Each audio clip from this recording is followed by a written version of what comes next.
a la doctora Dolores Rivero, que es médico oftalmóloga especialista en neurooftalmología. Hizo la residencia en el Hospital Italiano de Buenos Aires y especialización en neurooftalmología junto al doctor Roberto Effner en el Hospital Británico de Buenos Aires. Profesora adjunta de oftalmología en la Universidad Católica Argentina. Programa de liderazgo de la PAO, clases del 2014, por el Consejo Argentino de Oftalmología. Actualmente trabaja en el Hospital Británico de Buenos Aires y en la Fundación Zambrano de Cirugía Ocular. El día de hoy tenemos como invitada a la doctora por el tema de síndrome quiasmáticos, un tema bastante importante en neurooftalmología. Entonces, podemos compartir su pantalla, doctora. Adelante. Bueno, a hacer algunos comentarios y un poco de experiencia personal, fundamentalmente en lo que tiene que ver al síndrome quiasmático, y realizar este enfoque práctico, y entonces lo pensé a esta presentación de esta manera, ya que su título lo dice de este modo, que es el síndrome quiasmático y el enfoque práctico. Entonces voy a hacer primero una descripción general de lo que es y teoría del síndrome quiasmático y actualización de varios artículos muy interesantes, y cómo nos paramos frente al paciente en el cual conocemos que tiene un síndrome quiasmático o descubrimos su presencia. Así que, en primer lugar, voy a presentarles un caso clínico. Este es un señor de 81 años que aparece en la consulta solicitado, derivado por una médica endocrinóloga, con un diagnóstico ya establecido de macroadenoma hipofisario, el cual deben suspenderle la cabergolina, que es un agonista dopaminérgico que en muchos prolactinomas disminuye el tamaño de este tumor, por un cuadro sincopal. Entonces necesitaban tomar la decisión si debía operarse o no debía operarse este señor con su macroadenoma. Tiene unos antecedentes personales de diabetes e hipertensión y un leve deterioro cognitivo, teniendo en cuenta que tiene 81 años. Como otros antecedentes oftalmológicos, está presentado un glaucoma de larga data en tratamiento con latanoprost, pseudofoliación capsular y catarata. La agudeza visual en esa primera consulta era de 2 décimas en el ojo derecho y 4 décimas en su ojo izquierdo, y la catarata presente no justificaba la agudeza visual que presentaba el paciente. Acá tenemos sus imágenes, vemos todos 3 cortes de resonancia magnética. Este es un T1 donde vemos esta extensa, se puede ver el puntero, ¿verdad? Bueno. Sí lo vemos, doctora. Esta Sí lo masa vemos. que atraviesa el diafragma celular y comprime el quiasma, que es lo que vemos aquí en gris oscuro. En otra secuencia, en T1, vemos también esta enorme masa, el seno cavernoso a los costados de la hipófisis, y el corte sagital también vemos cómo atraviesa el diafragma celular y comprime al quiasma desde abajo.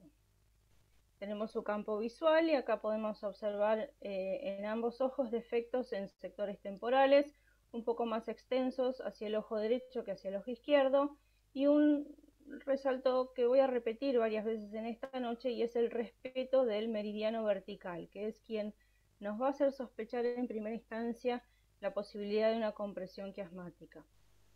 El OCT del paciente, esto es año 2017, donde vemos una disminución en las fibras en sectores temporales en ambos ojos, al igual que una disminución en la población de las células ganglionares.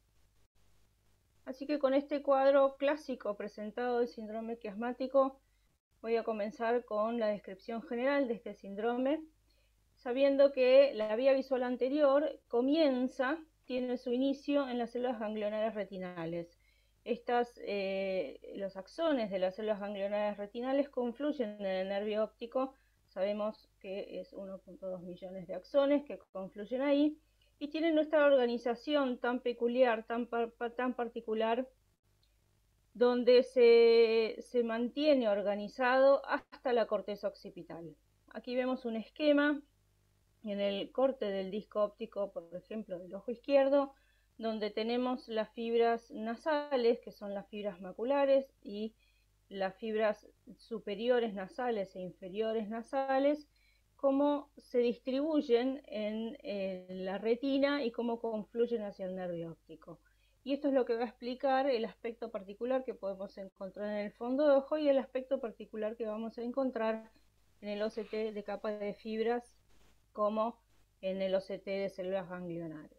Este es un artículo, lo saqué de un artículo muy interesante de la doctora Denise Meyer, que era discípula del doctor Peter Sabino. Un artículo extenso pero sumamente interesante que recomiendo su lectura. Entonces, luego de esta confluencia en el nervio óptico, vamos a tener que los campos visuales nasales se superponen en un punto lejano, y esto facilita la estereopsis y el cálculo de las distancias, que es algo que los pacientes que lo experimentan lo pierden o se les altera. Una vez que en el quiasma se decusan las fibras nasales, estas cintillas transmiten la información visual del lado contralateral, es decir, la cintilla derecha envía el campo visual izquierdo y viceversa. Este tracto óptico, cintillas ópticas, de cualquiera de las dos maneras los podemos llamar, se conectan también, tienen conexiones con el colículo superior y el mesencéfalo para la coordinación de movimientos sacádicos y reflejos pupilares. Y allí termina la vía visual anterior haciendo sinapsis en el cuerpo geniculado lateral. Ya después de ahí las radiaciones no conforman este reparo anatómico.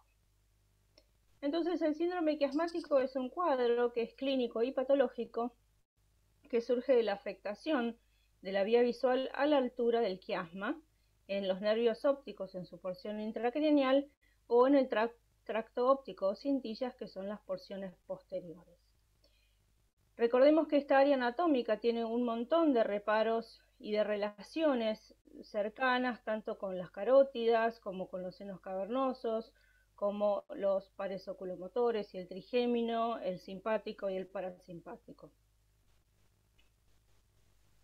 Este cuadro clínico y patológico tiene manifestaciones clínicas con algunos signos focales por estas lesiones de áreas vecinas, tanto motoras como endocrinas, que pueden generar algunos síntomas acompañantes que vamos a tener en cuenta a la hora de interrogar a nuestros pacientes.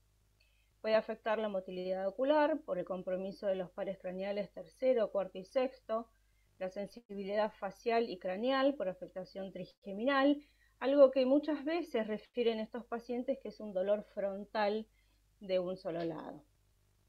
Por supuesto que el compromiso endocrino, por su relación tanto con el hipotálamo, con la hipófisis que se encuentra por debajo del mismo, también nos pueden dar algunos signos de alarma.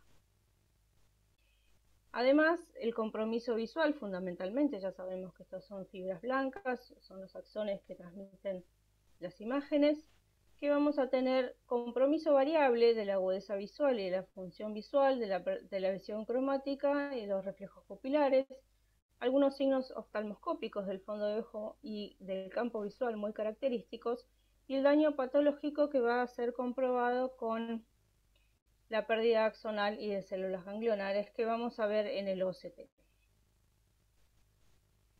Para comenzar un poco la función visual, la agudeza visual y la visión cromática, estos pueden ser variables y se ve mayor afectación en lesiones que son anteriores.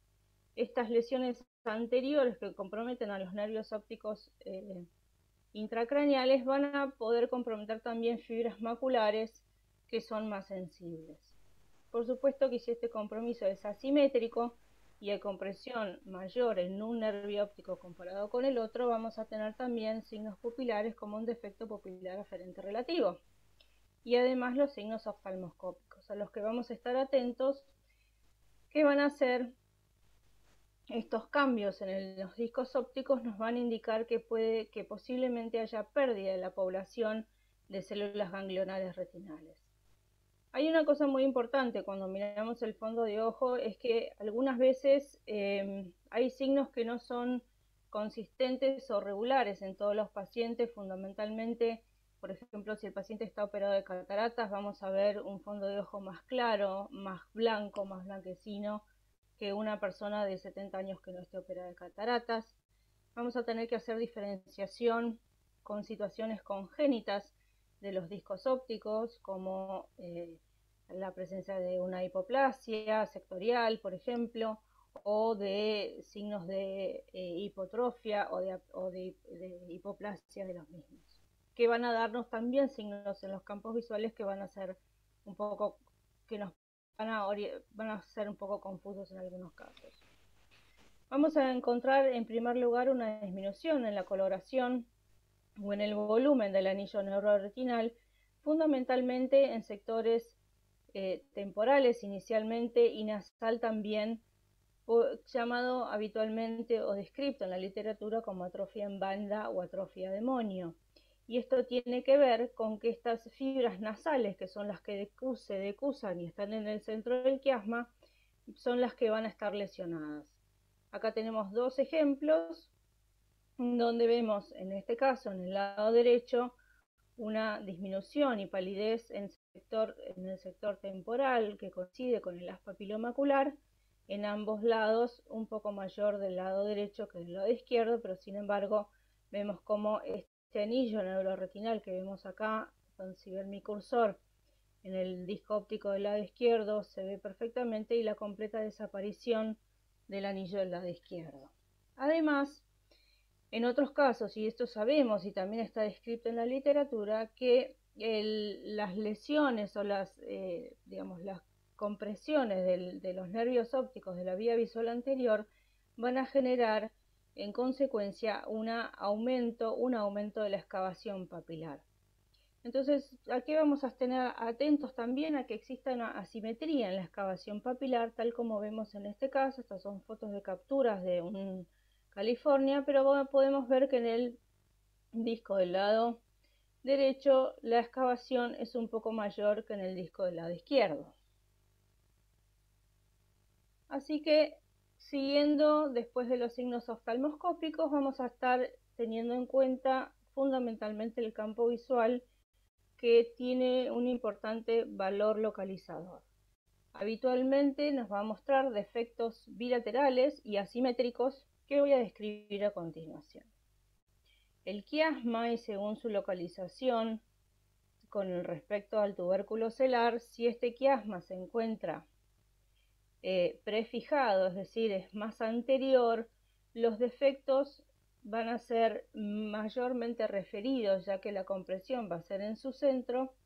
Los defectos van a ser bitemporales, es decir, en ambos temporales de la visión, tal como vemos en este esquema, y en este ejemplo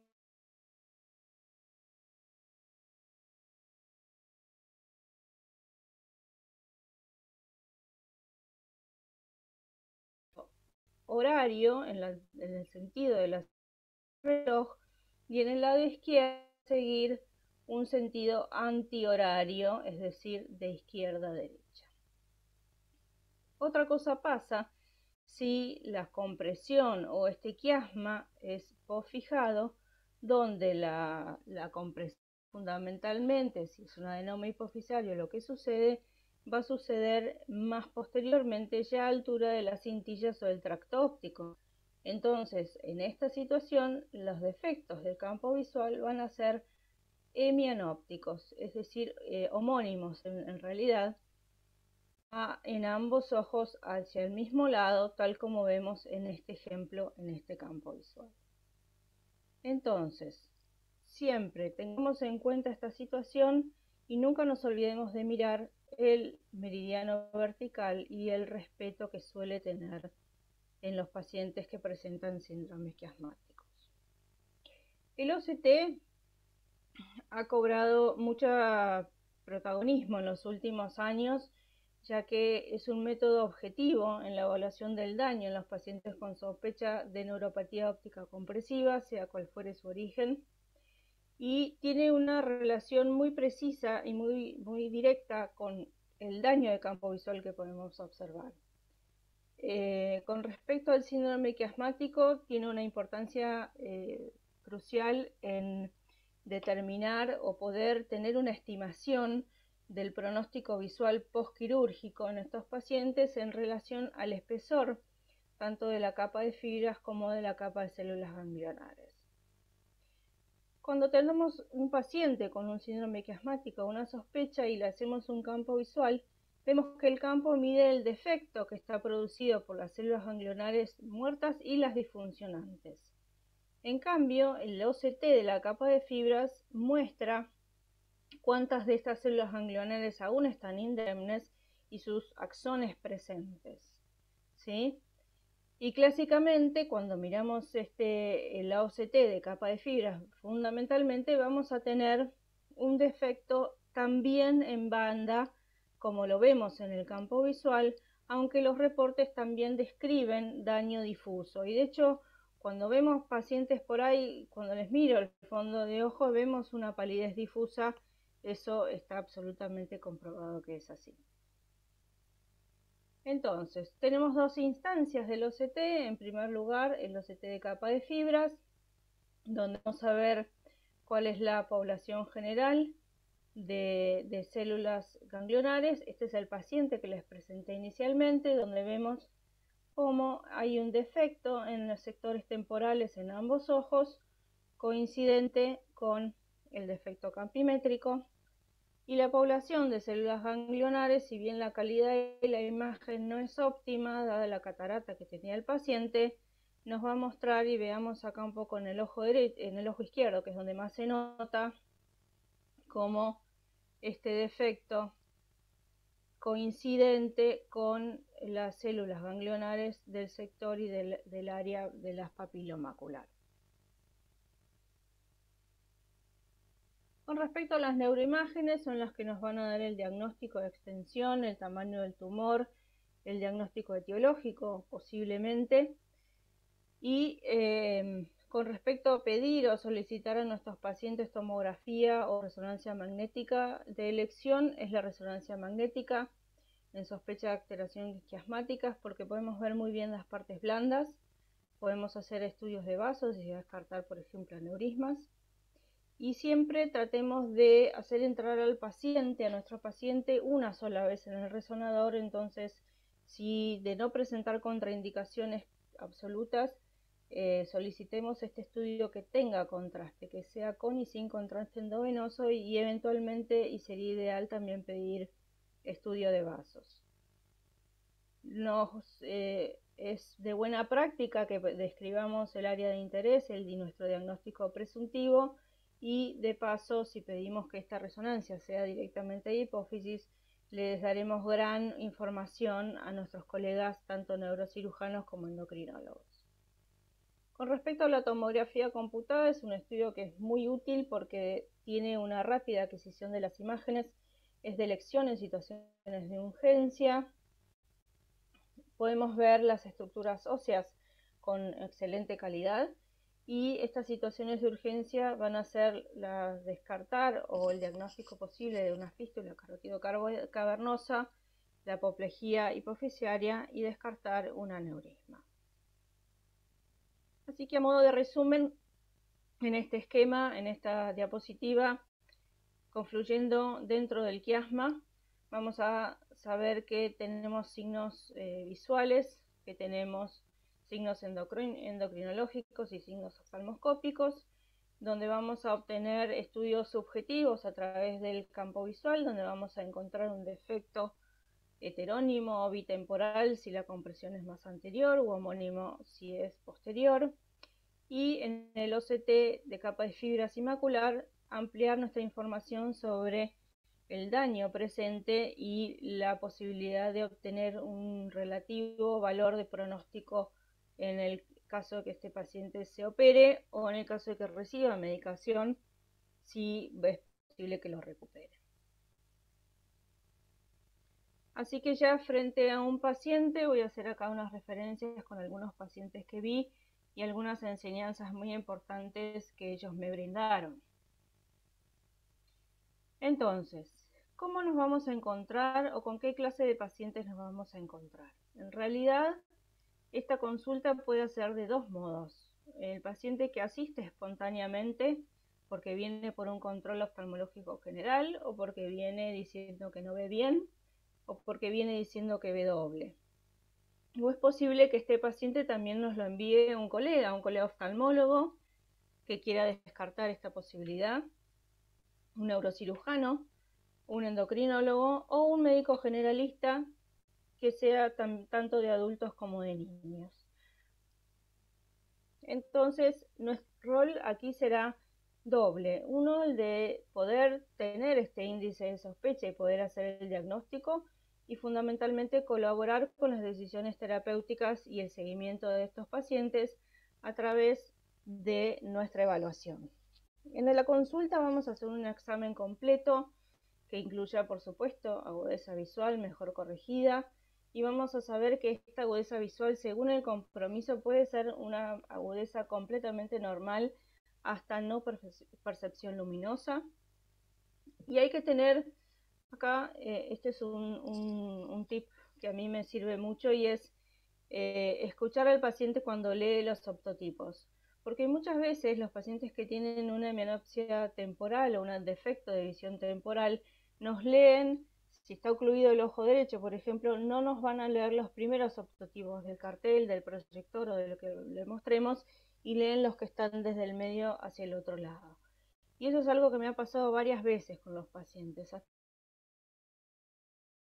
Entran las letras hacia su hemicampo temporal, buscándolas y refijando. Pero es algo que es importante como signo indirecto. Las cefaleas, si es que tienen o no compromiso meningio, compromiso trigeminal, van a resultar en la lectura.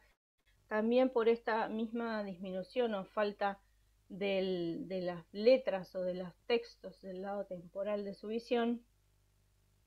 Y este asunto del el desfasaje del campo o esta diplopia fluctuante, que tiene que ver con que se encuentran ambos campos temporales en un punto lejano donde desaparecen las imágenes, o ven doble porque los objetos proyectan en puntos no correspondientes de la retina y tienen alteraciones en la percepción de profundidad. Algunos pacientes lo refieren, otros no tanto, pero es algo que a veces podemos preguntarlo y lo sacan a la luz. Recuerden que si el compromiso es asimétrico, como siempre tenemos que evaluar las pupilas, no nos lleva mucho tiempo, vamos a encontrar la posibilidad de un defecto pupilar aferente relativo. Podemos notar una asimetría en la visión del color. Si no tenemos un test de visión de color, podemos mostrarle los goteros y la tapita roja de los goteros y ocluir un ojo y el otro y ver si lo desaturan al color rojo. Por supuesto que el examen de fondo de ojo y el aspecto de los discos nos va a aumentar el índice de sospecha si encontramos una excavación asimétrica, si encontramos una disminución de la coloración del anillo neuroretinal, sobre todo en el sector temporal. Y ya después vemos los estudios complementarios de campo visual, OCT y resonancia. Todo esto para cuantificar el daño y no olvidarnos de que nuestro rol como oftalmólogos es el de, más allá del diagnosticar, es hacer un trabajo colaborativo en función del mejor bien del paciente. Así que volvemos a este paciente inicial, patrón, este hombre 81 años que les presenté hace un ratito, donde tenemos las imágenes características clínicas. Esto es un macroadenoma hipofisario, enano funcionante, con su OCT específico y la disminución de las fibras temporales, igual que las nasales en el OCT. Y vemos que desde el año 2017, de su primera consulta hasta los últimos datos que tengo guardados de 2019, no ha habido gran deterioro. Fíjense que estos son 2 años, el paciente, el hacerle o el llevarlo a quirófano y esta cirugía tan importante con su calidad de vida posiblemente la fuera a deteriorar. Entonces, como no hubo, si bien hubo una disminución de los espesores de capa de fibras, no fue tan importante el avance como podemos ver acá en las ganglionares, así que simplemente siguió bajo control y nada más. Otro caso que les quiero traer, y este señor es un hombre de 32 años, que fue derivado por un especialista en glaucoma porque tenía progresión del daño en el nervio óptico a pesar de tener presiones oculares en valores normales. Es un joven de 32, como les dije, tiene 10 décimas de agudeza visual en ambos ojos, con una miopía leve de aproximadamente un -2, pero tiene esta asimetría en la excavación de las papilas. Si vemos el ojo derecho, tiene un defecto mayormente superior y un aumento de excavación en el disco derecho con respecto al izquierdo, y lo mismo vemos que en el campo visual, en el ojo derecho, el daño es mayor, y acá vemos un escalón nasal. Y esto, si no es glaucoma, ¿qué es lo que puede llegar a ser? Pero una cosa que me llamó la atención, veo que está bastante clara la diapositiva, pero bueno, vamos a mirar acá, si bien no podemos mirar los índices en el ojo izquierdo, pero vemos los cuadros de referencia relativos, de defectos relativos, y vemos que tiene un defecto que es homónimo, es decir, en ambos ojos tiene un defecto que es izquierdo. Esto, y mirando el OCT con más detalles, vemos que entre un primer examen y un segundo examen, en esto pasó casi un año, no llegaba a ser un año, pero en donde vemos los círculos, vemos que hay una disminución en los espesores de capa de fibras en ambos ojos, tanto en el ojo derecho como en el ojo izquierdo. Fíjense acá en sector nasal también una disminución importante. Entonces, un paciente joven con un defecto relativo pero homónimo, con un campo visual sugerente pero no tan claro, con un OCT que progresa y presiones oculares completamente normales. Al derivarlo le pedí neuroimágenes y esto es lo que nos dio el resultado de la resonancia magnética, de la angioresonancia magnética. Vemos un pequeño aneurisma que comprimía a este quiasma, no al quiasma, sino en realidad a las cintillas, al tracto óptico, y esto estaba generando ese defecto homónimo y este aspecto de glaucoma por la compresión de la vía visual anterior. Entonces acá mi primera enseñanza es: miremos el campo visual en forma completa, tanto a los índices generales como a los indicadores relativos, a los otros gráficos que están abajo. Y veamos el paciente también en conjunto. Así que esto tuvo una buena resolución, él fue operado y se encuentra bien. Otro paciente, otro caso clínico, es una mujer de unos 65 años que hizo muchas consultas a varios oftalmólogos por disminución visual progresiva, donde no habían encontrado su causa, la habían tratado por glaucoma, le habían hecho iridotomía periférica y tenía 1 décima de agudeza visual mejor corregida en su ojo derecho, 10 décimas en el ojo izquierdo, y el aspecto del fondo de ojo es el que tenemos acá. Acá vemos en su disco óptico derecho una importante palidez y disminución global de la coloración del mismo, y un poquito mejor estaba el disco izquierdo, sin embargo, con un sector mayormente pálido en el área temporal y el área nasal.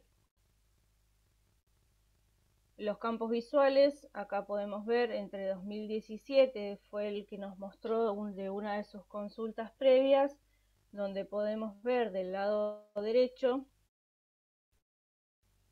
no sé si se corre esto, en el lado derecho vemos que hay un defecto que es temporal, que es relativo, que compromete al área central de la visión y que además respeta el meridiano vertical. No pude poner el estudio completo, pero por lo menos acá lo podemos ver bien, ¿sí?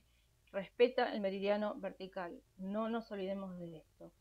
En el ojo izquierdo también, si bien no vemos muy bien en la escala de grises, pero si miramos los números vamos a ver que los índices son menores en el lado temporal del ojo izquierdo que el ojo derecho, ¿sí?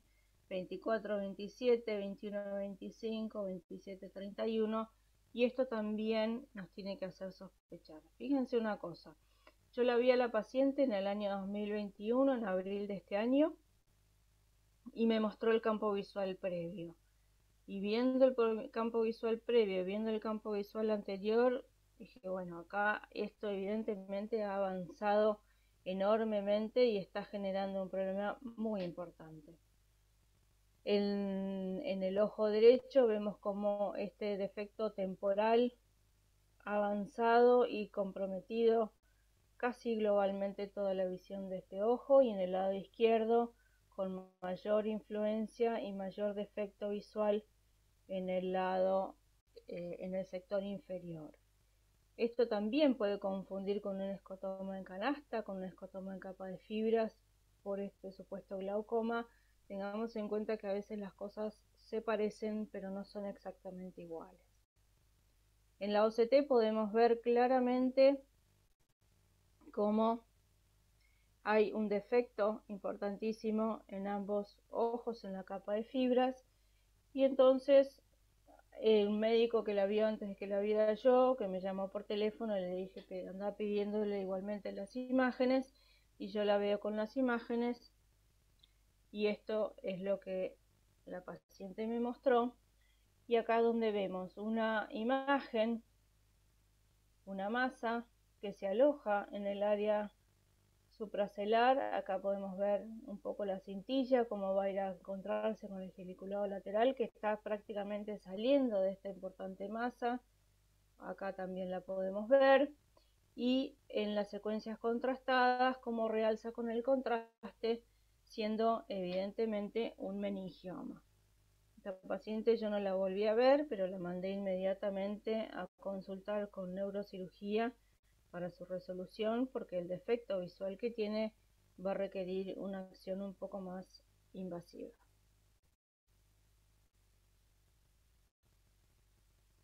Y por último, creo que no es el último, pero es otro más. Esta es una niña que fue derivada por su médico pediatra por un retraso en la eficacia escolar. No llegaba a copiar, no podía presentar todas sus tareas, y entonces es algo que los pediatras suelen hacer, es mandarnos los pacientes para evaluaciones generales, y en el interrogatorio surge que me cuentan que tiene en la familia un antecedente de neurofibromatosis 1. Esto es muy importante saberlo porque sabemos el aumento de incidencia o posibilidad de gliomas de la vía óptica en estos pacientes. Su mejor agudeza visual era de 2 décimas en el ojo derecho y 9 en el ojo izquierdo, siendo hemétrope. Y el fondo de ojo no tengo fotos, pero mostraba una palidez discal difusa en el ojo derecho y una leve palidez temporal en el lado izquierdo. Estas son sus imágenes, la resonancia magnética, esto fíjense que es 2015. Vemos la presencia de una masa que compromete al quiasma. Esto es un glioma quiasmático con mayor compromiso del lado derecho, tal como era referido en su disminución visual de ese lado.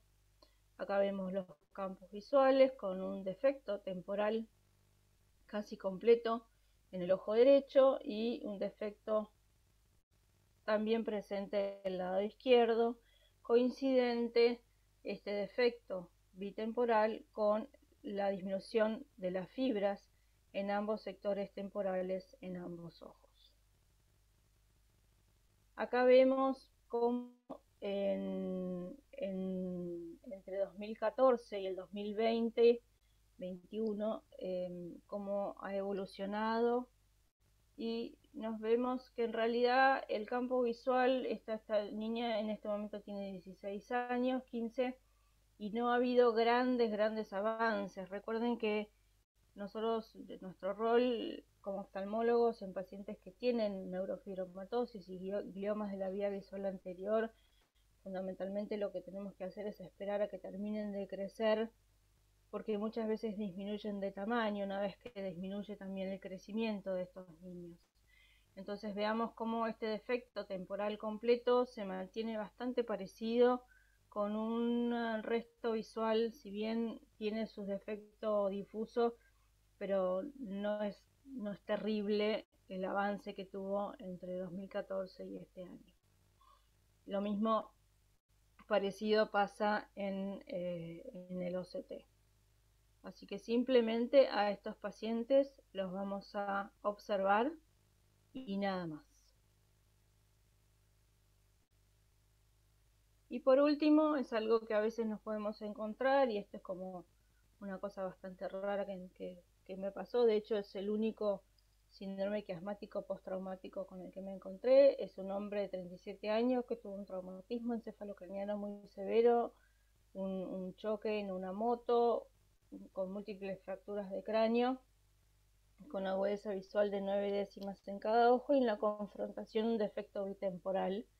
Acá tenemos la tomografía computada postquirúrgica con las reparaciones de la tabla frontal del cráneo y el campo visual donde vemos claramente este defecto bitemporal con una pequeña lesión también en el sector nasal inferior, una disminución del espesor difusa en la capa de fibras de la OCT en ambos ojos, y las imágenes que nos muestran cómo el quiasma se ve acá con una disrupción, fíjense ahí en la flecha y en el cursor. Lo mismo lo vemos adelgazado en el corte coronal y en el corte sagital. Así que este es un caso interesante que importa relatarlo. Más allá de eso, veamos cómo ha tenido una lesión importantísima en el lóbulo frontal. Vemos los ventrículos agrandados y montones de otras cosas, y a pesar de ello el hombre trabaja y disfruta de su vida. Así que, como para ir concluyendo ya, es importante que en el interrogatorio, en el examen físico, podamos obtener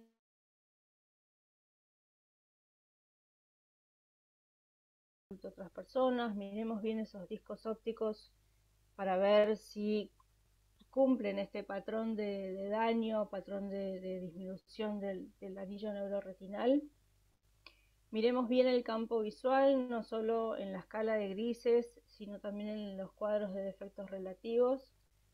Vamos a tener en cuenta que según dónde esté la compresión, según dónde esté la lesión, vamos a tener compromiso de uno o ambos ojos, o más de un lado que del otro, y esta asimetría nos dará más síntomas específicamente con respecto a colores y a reflejos pupilares.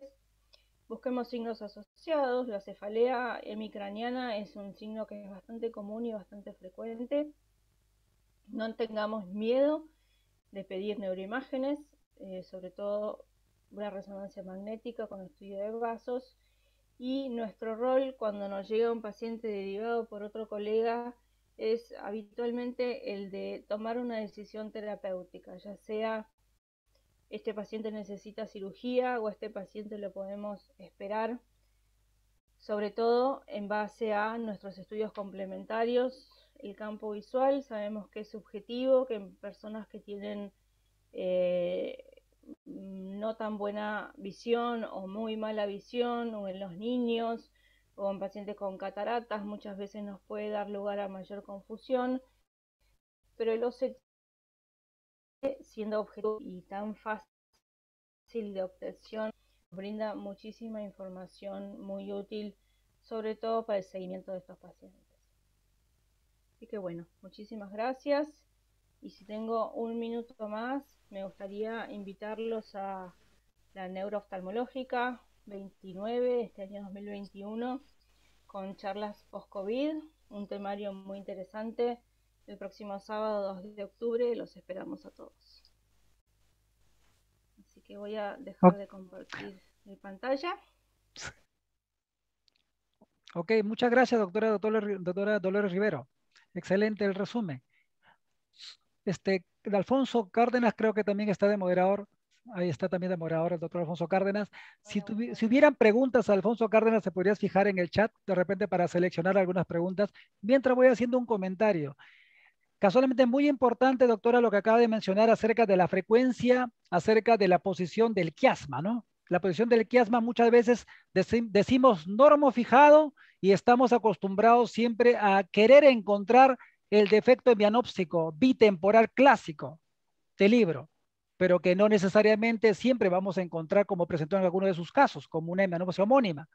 Recordarle al auditorio que el 80% es normofijado el quiasma por encima de la hipófisis.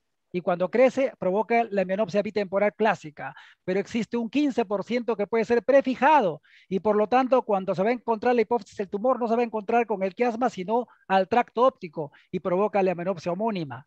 Pero en un 5% puede ser el postfijado y ya no va a estar el quiasma por detrás y va a agarrar el tumor hipofisiario el nervio óptico y agarrar una afección del nervio óptico. O sea, puede haber varios patrones de defecto de campo visual y no necesariamente el clásico defecto bitemporal como todos esperan encontrar. ¿Algunas preguntas hay, Alfonso Cárdenas? Sí, buenas noches. Sí. Alguna pregunta de un colega que preguntaba cada cuánto tiempo se deben hacer los controles. Mira, en principio, en general, cuando nosotros tenemos un paciente que ya conocemos su síndrome quiasmático, yo lo que hago durante el primer año los hago cada 4 meses y si ya corroboro estabilidad será 2 veces al año y en el segundo año y si sigue estable será por lo menos entre 6 y 9 meses. Yo trato de hacer 2 controles al año, por lo menos de campo visual y un OCT anual. Perfecto. Doctora Sí. Dolores Rivero. Sí, sigue Cárdenas. Sí, como comentario, ¿no? Acá nosotros en Perú, sí, obviamente usamos resonancias, tomografías, pero también a veces tenemos, por esto de de la pandemia, muchos pacientes que no han podido acceder a servicios de salud por mucho tiempo y a veces son pacientes con escasos recursos y que acceden a veces con ajustes a una consulta y el sistema ahora, como está tan saturado, no permite solicitar resonancias, por ejemplo, o tomografías, ¿no?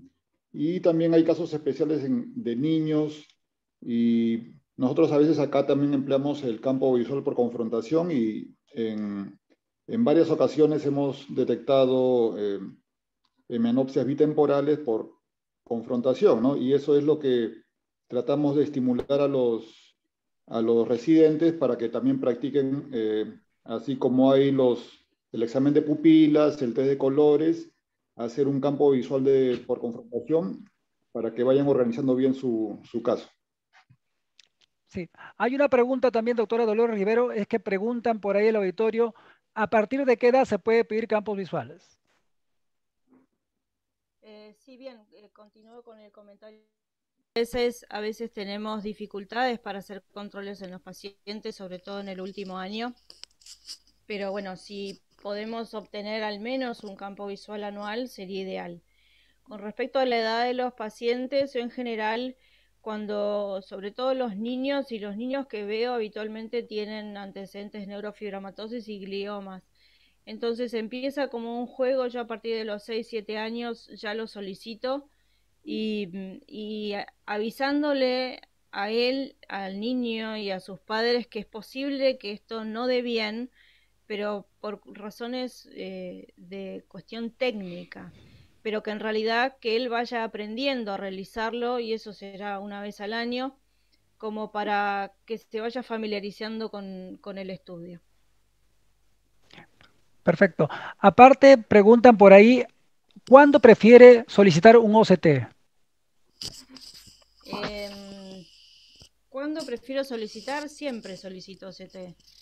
En realidad, una cosa que me pasa o que digamos con respecto a cómo evalúa el OCT en niños, que ahí vi que tiene que ver con que el paciente tiene que controlarse contra él mismo, digamos.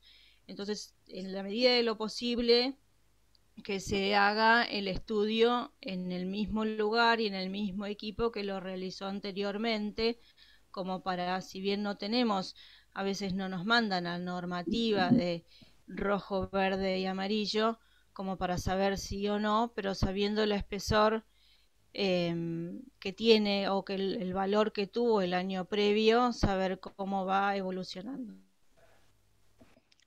Perfecto. ¿Alguna otra pregunta, doctor Cárdenas? Sí, nosotros también solemos hacer de inicio campo visual, una retinografía y el OCT de nervio óptico y mácula para seguimiento de células ganglionares.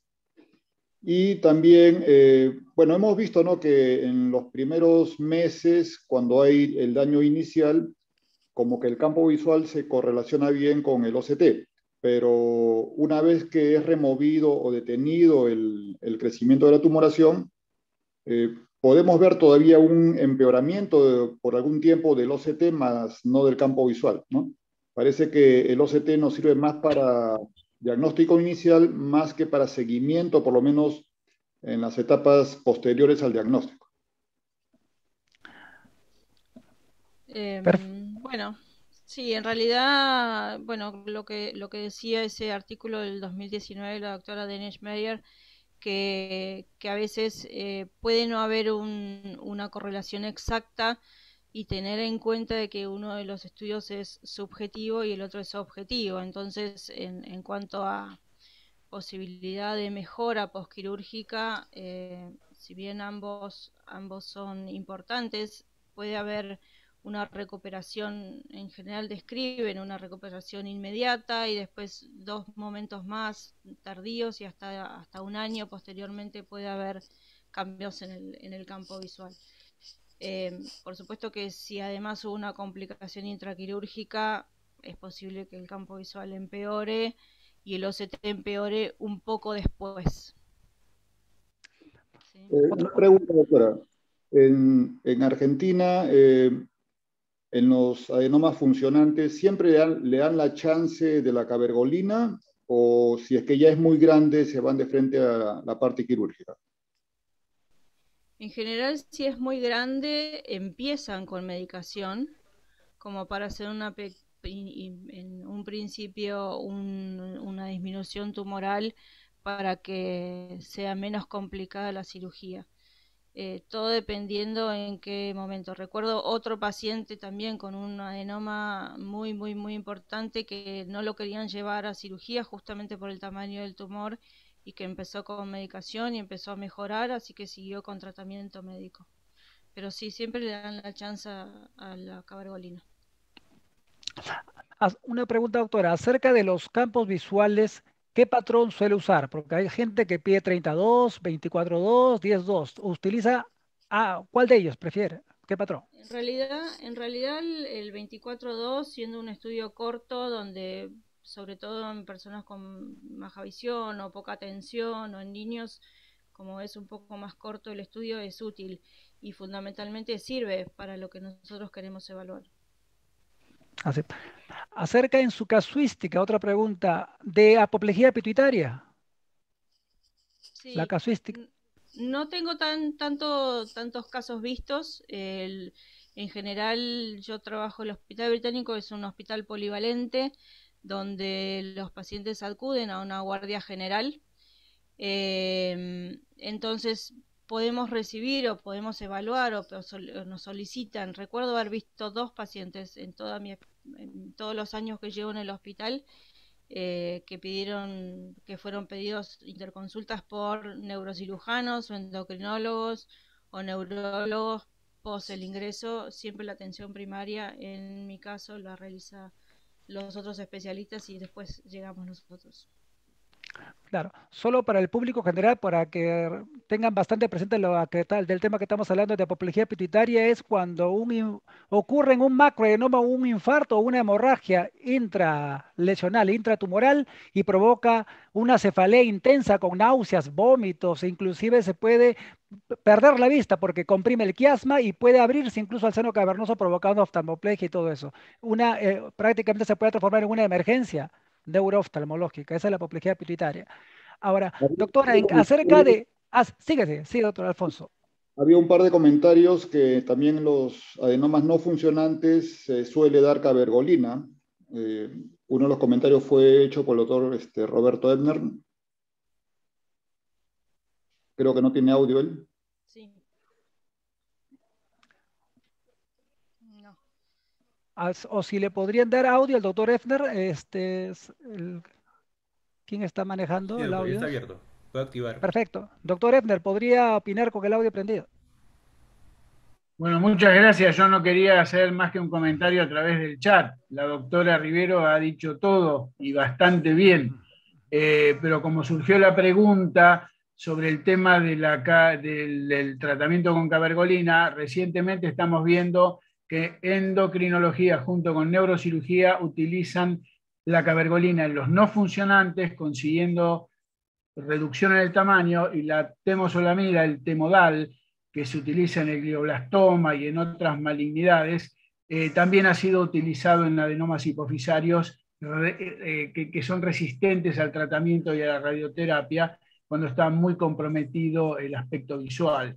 Ese era el propósito, pero con haberlo escrito en el chat creo que alcanzaba. Gracias por darme el micrófono, el minuto, y saludarlos a ustedes. Un Ok. cariño grande. De igual manera, doctor Efner, gracias. Un Gracias, saludo. doctor. Sí.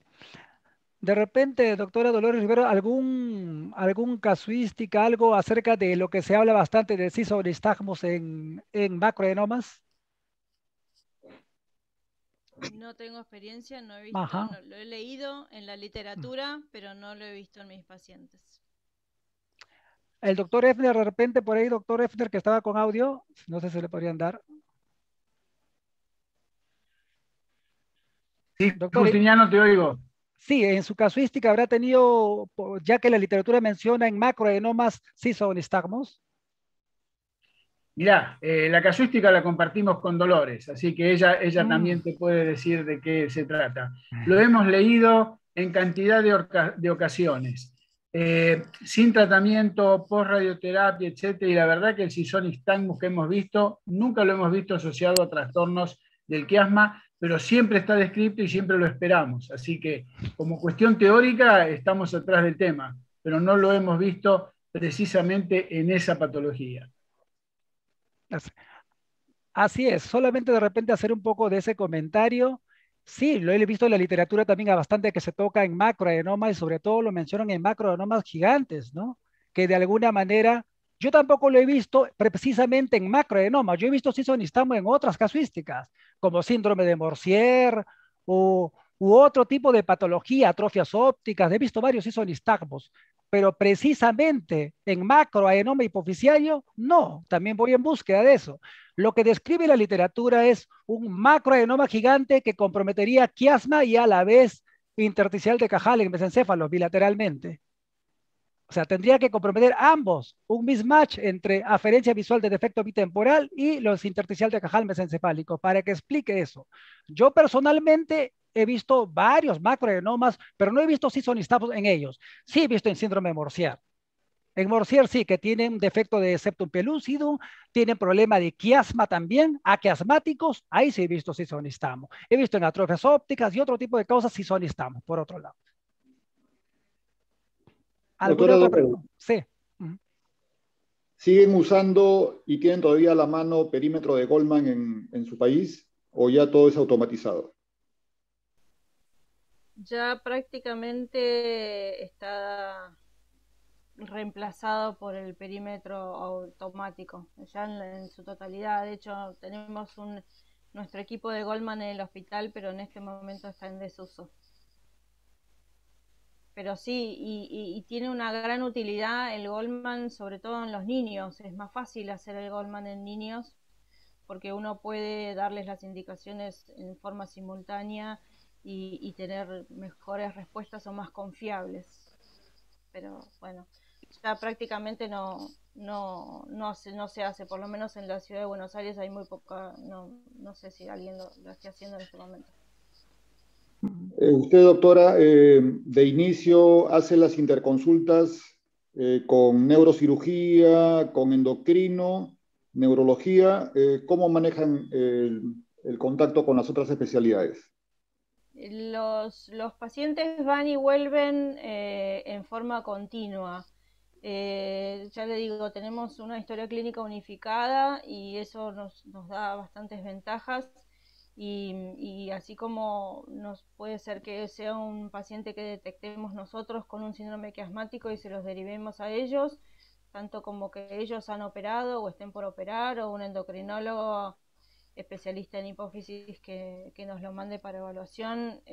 Van y vuelven y vamos y recibimos y nos llevamos muy bien con estos especialistas y bueno, hay una comunicación fluida, eso es fundamental. Primero hay que pensar en el paciente y en su bienestar, me parece.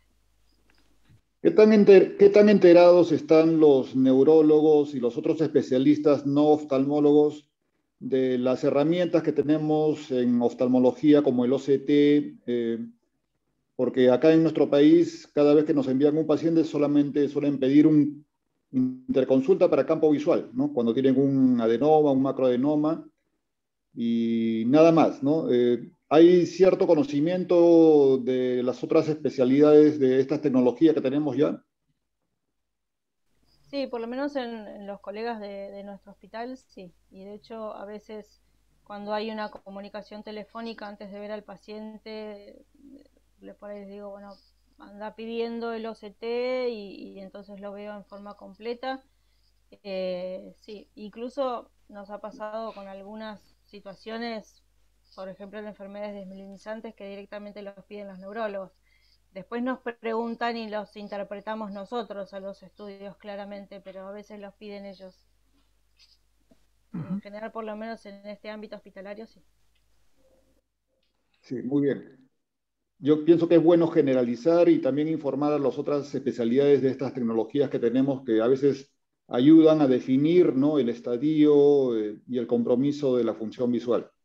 Me parece que fundamentalmente nuestro rol es ese, es el de poder evaluar objetivamente si hay o no progresión en el daño y si este paciente requiere o no un cambio de conducta. Coincido. Doctora, si podría también acerca de énfasis de lo que mencionó de las diplopias en un problema quiasmático por un tumor hipofisiario, ya que muchos lo desconocen. De repente, ¿cómo así que se ocasiona que haga énfasis acerca sin compromiso de oculomotores, no solamente con quiasmático? En realidad, el compromiso oculomotor, más que por el adenoma hipofisario, suele suceder cuando hay meningiomas delfenoidales que pueden invadir posiblemente al seno cavernoso más que un adenoma en general. No, doctora, no, me refería al compromiso sin oculomotores. Cuando compromete el quiasma, usted lo que mencionó acerca de la superposición de los hemicampos, para que lo pueda para el auditorio. Es porque eso sucede porque las imágenes proyectan en lugares, sitios no correspondientes en realidad de la retina, entonces eso es lo que sucede, digamos, una imagen y una segunda imagen que proyecta en otro sitio. Y eso es lo que el paciente a veces no se da cuenta que es visión doble, el paciente lo refiere como veo mal y uno cuando lo mira no es tan fácil de evaluar a ese tipo de situación, pero a veces el paciente veo doble, uno no encuentra un compromiso oculomotor y después se da cuenta de qué es lo que está sucediendo, que proyecta esa proyección en puntos no correspondientes. Así es, muy importante ese punto, sobre todo en visión cercana, que ocurre en la lectura, que se queja una superposición de letras, cosas por el estilo, y no le damos importancia o no preguntamos por una anamnesis profunda, ¿no?, que el paciente pueda quejarse. No sé si hubiera otra pregunta de Alfonso, creo que no hay, o si hay. Me parece que ya no hay en el chat. Bueno, si no hubiera más preguntas, le agradecemos, doctora Dolores Rivero, por su brillante exposición y por esa enseñanza que nos ha dejado. De igual manera, gracias al doctor Roberto Effner. Transmito el agradecimiento a usted por acompañarnos. Gracias a todos ustedes. Hasta luego. Hasta luego, buenas noches. Hasta luego, gracias.